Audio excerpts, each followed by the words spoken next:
geocaching in cemeteries.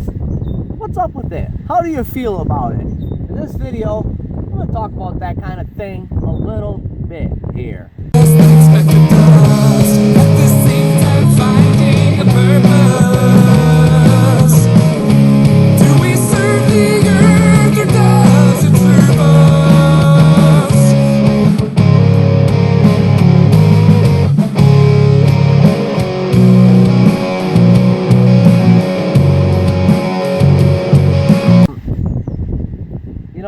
I guess I understand why, there's a little controversy around it and some people might dislike it. I read online earlier there's been a couple states that have actually banned them in cemeteries, and the county in Texas, I believe, or something. But my honest opinion is it just goes with the culture of respect that comes with the hobby that is this beautiful, wonderful, worldwide scavenger hunt, and that is respecting Mother Nature. Respecting this earth, respecting this planet that we are so blessed to be able to live on. So today I'm going to check out a couple different ones that are hidden in cemeteries and show, maybe for some folks that are on the fence of, is it really cool to have them in a cemetery? You know what I mean? No one's hiding them on headstones or anything like that, not that I've ever found. Here, we're going to check out a cool example of a multi-cache. And what we'll do here as I visit a few of these today is demonstrate that, yeah, they're in cemeteries, and maybe some people might feel a little weird about it, but they're not in any way disrespectful to, what these places are meant for, right? And it's just geocaching, baby. It's just geocaching. I couldn't find the article earlier, but I did read about 5 years ago or so. It was started by a group of Indiana geocachers, the Spirit Quests, what they're called, okay? So this multi-cache is going to take me to a headstone, and then we got to do some algebra. This is a super duper fun hobby. Like, for me, I'm an adult. I do it for fun on my own, you know what I mean? I don't have kids, but I'm a former teacher. It was super duper fun to do with my students. It's filled with teachable moments like this right here. It's like, there's an algebraic equation to get to the cache hiding spot. Let's do it. Alright, so if you know the hobby, you're using your phone app probably these days, maybe a GPS device, whatever it is, it kind of guides you to it. It shows you how far you're away, that kind of thing. So this one here on this multi-cache, it brings us to this headstone here, and in comes some algebra. Alright, so I actually wrote this down on a piece of paper. So we gotta solve for X and solve for Y, and then add it in. It gives you part, the north and west, and then it brings you right to the final by X is the last two numbers of his birth and death added together. Last two numbers of his birth and death added together, and I'll save the math for, if someone maybe wants to find it on their own. Maybe I won't show the hiding spot on this one. And then the Y is his age in months plus days. So you're on the right track because this headstone says, he was aged 74 years, 2 months, and 10 days. And it's asking you for his age and month, and with months plus days. So you're on the right track here on this multi-cache.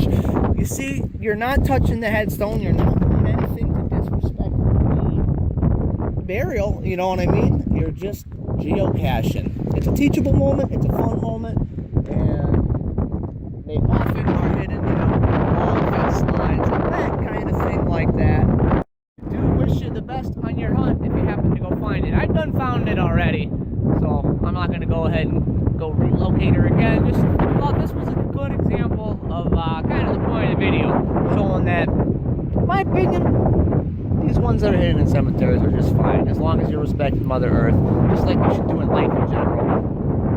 And especially, like with geocaching and stuff like that. If there's trash in the ground, pick it up.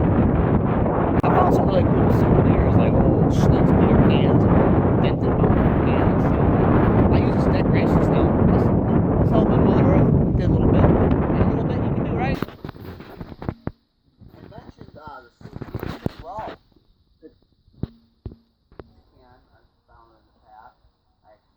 As my microphone stand recording videos here, When I said dented Mountain Dew can, I meant more so than shot by BBs, I guess. So, there they are.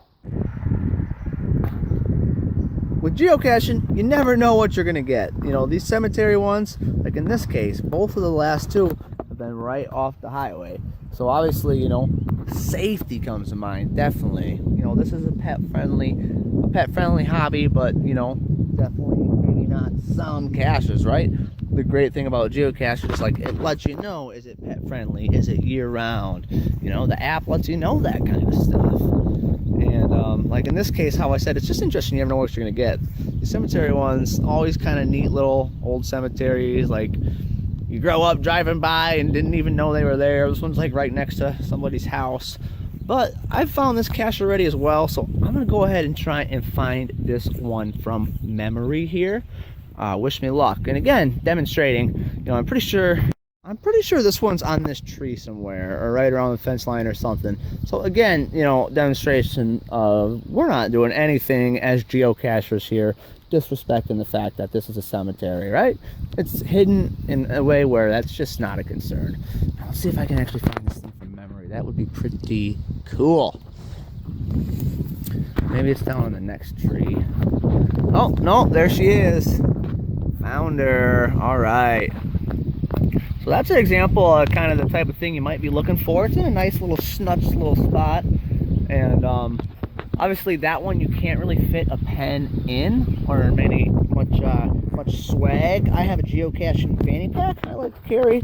And, you know, little prizes for swag. You know, like I got a cool salt shaker I'm going to drop in one of these days. But like for this thing right here, like I do have this little spider like tattoo. Got a little spider tattoo, or like I do got a die. I might be able to fit a die in there, you know what I mean? And then I always, like, if it's one that's big enough for a pen and they don't have one, I always like to have a few extra pens. This one happens to also be a business card for the wrestling private sessions I coach, so it's kind of a win-win situation there. And traveling with extra logs in case they're missing a log is also a great tip. Some things you can have in your own geocaching fanny or whatever you do. And this fanny, I tell you, like compared to doing a camelback, you know, you can fit a water bottle here, and it's pretty nice. It's a little easier on the back. This is an example of like a type of container you might be finding, like, oh gosh, I don't know, small or medium size or something like that. So I even bring a couple extras. If someone's container is damaged or lost, I might replace it for them. All right, so I've already signed this thing. We're out.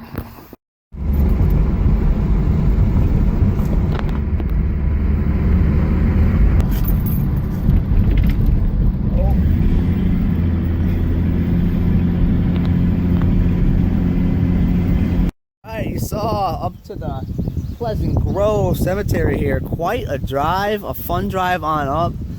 Certainly does the geocaching justice of cool locations. We are up high on the Mississippi River bluff here. You can see the steep hill I'm going to be driving back down. So this place certainly does geocaching justice very well. The two caches hidden in this cemetery absolutely follow the point of this video, that the spirit quest finds are a-okay in my book. You just gotta respect the land, like you do in life, regardless if you're geocaching or not, right? Peace.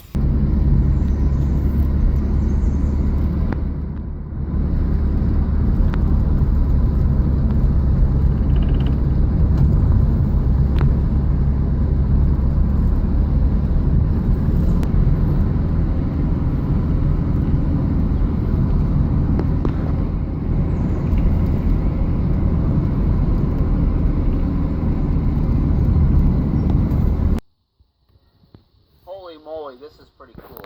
So right here, this is that last cemetery I was just at. IASQ Pleasant Grove Cemetery. 1 and 2. There's 2 of them there. Like I said, I did not show those spots if somebody wants to go find them in the area. What's really cool here is that hill I was just driving down. There's a cache called What a Wild Ride. And so that will be a fun one to find. 3.5 terrain, 2.0 difficulty.